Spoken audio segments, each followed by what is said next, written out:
सोलापूर शहरात जनगणनेची प्रक्रिया सुरू झाली असून नागरिकांनी आपली माहिती देण्याचे आवाहन पालिका उपायुक्त आशिष लोकरे यांनी केलं।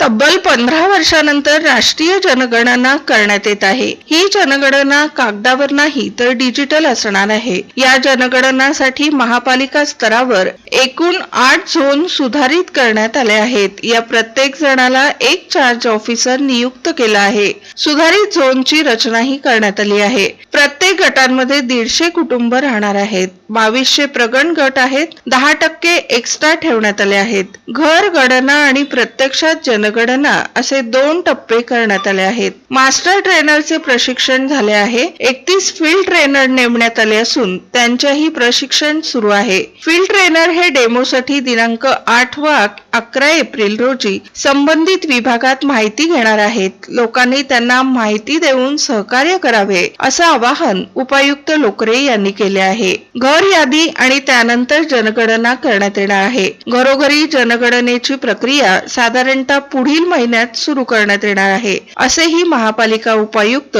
आशिष लोकरे यांनी स्पष्ट केले। सोलापूर महानगरपालिका क्षेत्रामध्ये जनगणना 2026च्या अनुषंगाने सध्या कारवाई चालू आहे। या जनगणना प्रक्रियेमध्ये संपूर्ण शहरामध्ये जवळपास 2200 प्रगणकांची निर्मिती आपण केलेली आहे। या 2200 प्रगणकात आपण वेगवेगळे प्रगणक नेमून गटामध्ये प्रक्रिया आपण राबवणार आहोत। या प्रक्रियेमध्ये जो पहिला भाग असतो तो म्हणजे की चार्ज ऑफिसर नियुक्तीचा तो टास्क पूर्ण झालेला आहे।